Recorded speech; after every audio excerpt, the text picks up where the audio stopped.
Alright, there are some comics that I regret having reviewed so early on in my channel because they are really good comics and I feel I could do a much better video about them now. What we have here though is the opposite of that. This is a horrible comic that I wish I had reviewed straight off the bat because it doesn't deserve the level of thought or focus I will put into it nowadays. This is Secret Defenders 17, written by Tom Brevoort. And if you have ever wondered what a bad comic looks like, the answer is this. We open with some exposition telling us about all the shenanigans on Earth that the bad guy is causing with the magic stone she has. Stuff like buildings aging backwards, or a school kid coming home 30 years harder. And then, here we go. No spread of pages can better give you a feel for the level of quality we have than this. This is a double spread. This is an image they must have been proud of. Our bad guy, Malachi, she is, actually I don't care, forget about it. Our team includes Dead Pills, who is written absolutely excruciatingly, and Luke Cage's, who is written especially out of character. He is written the way he was in 1972. One of our other characters is Cadaver. I will come to him, but I cannot stress enough how aggravating Dead Pills is. I know he's typically meant to be irritating and annoying, but this goes beyond what is intended. This is like a character that is meant to die within 3 minutes because they are that intensely displeasing. Reith, Dr. Druid. He is the leader of this Defenders squadron. He is a bad man. And I thought I would talk about him a bit because that is what I started thinking about after reading this. Dr. Druid is a character where the only avenues to go with him are to redeem him or make him worse.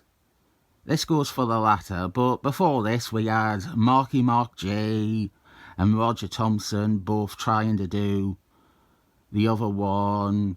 They were trying to redeem him, and they didn't succeed at it. It felt unearned, and he never really repented for what were meant to be his mistakes. One of the reasons that his redemption didn't work. Enjoy this page, by the way. I hope you enjoy this page. One of the things that was making Dr. Druid's supposed redemption hard to buy or even establish was that he wasn't starring in any book. He would guest appear in Captain America or Kazar or Doctor Strange, and we would be told he was redemptive, or we would have him do heroic things. What we have here is a series starring him. This would or could have been the perfect place to really get into his redemption and make a case that he is trying to atone and he knows what he's done wrong. We don't get that, and that would be okay. The problem is Tom Brevoort has decided to make him worse, which not only undoes those weak attempts by other writers of atonement, but it also presents an obstacle for Dr. Druid going forward. Although it doesn't matter that much because Warren Fallis was just going to take the character down an even more nasty path. There's nothing wrong with making Dr. Druid, the already disgraced Avenger, a bad person. That was one of the two options we had. The problem is Tom Brevoort isn't a good writer, and he maybe doesn't quite realise what he is doing with Dr. Droom is actually so bad.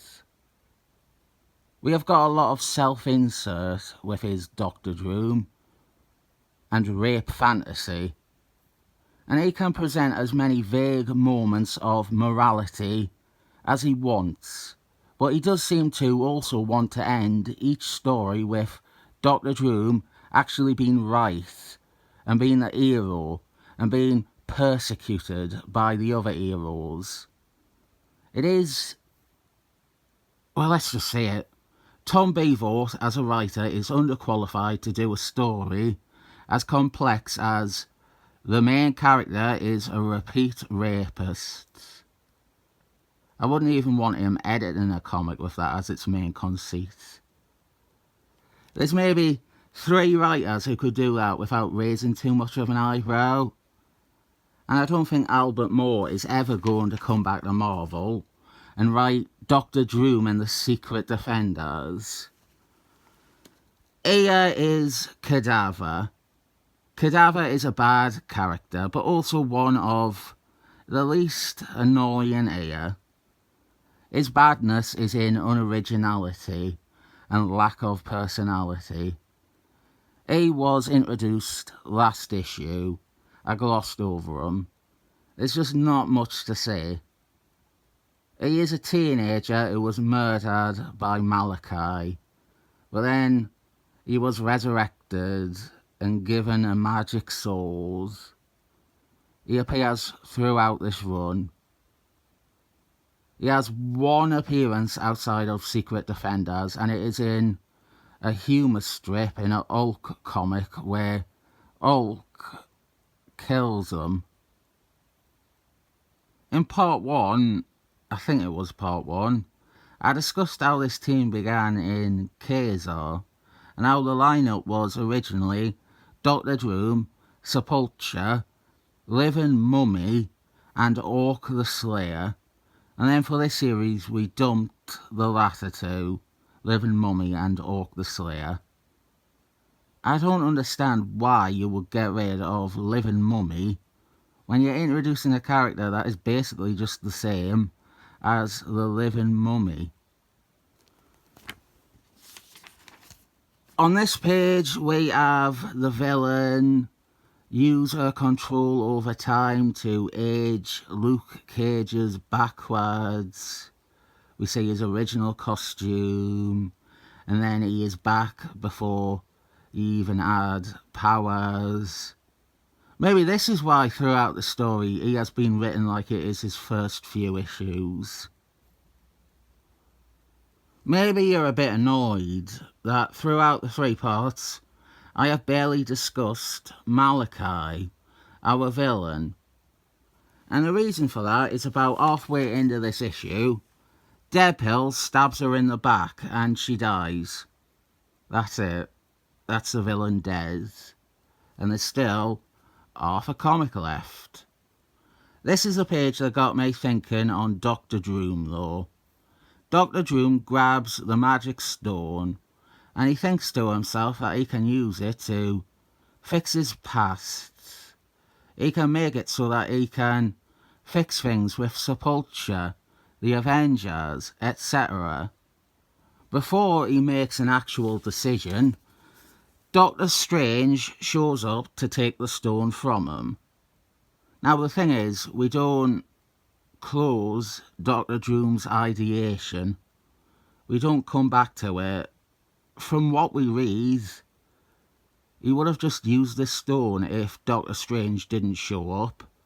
But Tom Brevoort thinks that by not showing him, actually doing it, then that leaves it ambiguous if he would use it. Based on everything else in this run, yes he would. Doctor Strange, he looks like this because over in his comic, there were some horrible stories too. Maybe worse than these even. Faust, Love of the Damned, was writing Doctor Strange. And it's not worth getting into how this Spawn-looking Doctor Strange is a character.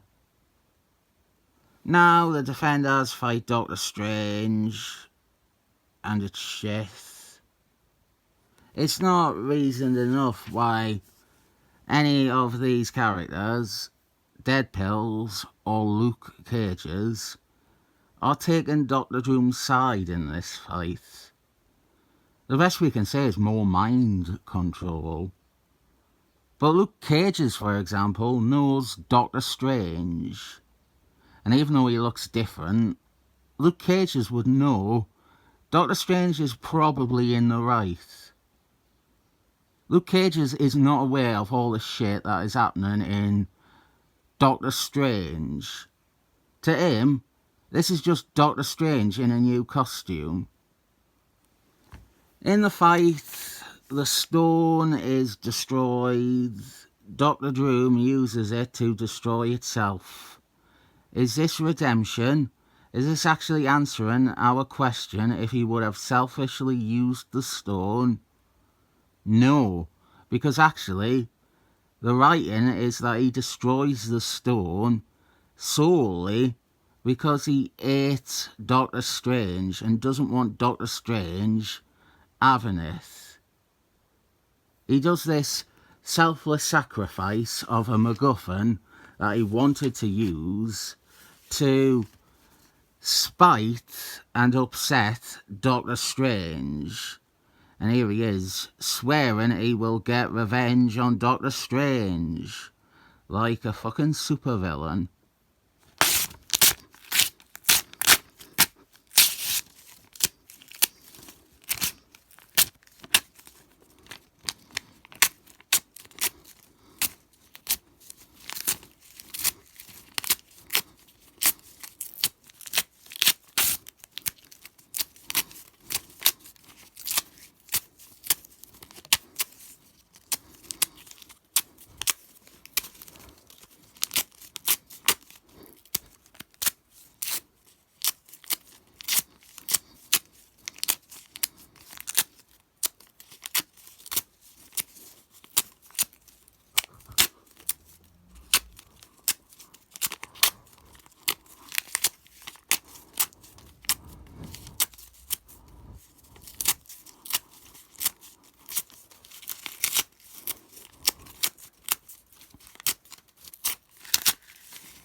I saved these comics for so long because I thought they would be good reviews. They are horrible comics, badly written, badly drawn, badly plotted. There's almost no redeeming quality about them, which is appropriate for a book starring Doctor Doom. The thing that I keep coming back to, though, is the wasted potential. I think you can do this book. Doctor Doom leading the Defenders, fleshing out Sepulture, having a rotating cast around them. I would maybe say one or two more mainstays are needed. And I don't just mean bring back Living Mummy or Orc the Slayer. There's other characters I think you could attach. Even if Living Mummy was a pretty good pick to begin with. Was Cheetah actually appearing in anything in 1994? She might have worked. As long as you have a different writer who isn't going to have Doctor Doom rape her every page. And actually, Cheetah could be used to finally explain what Sepulture's connection to Spider-Girl is. Anyway, I'm not recommending this if you cannot tell. 7 thumbs up.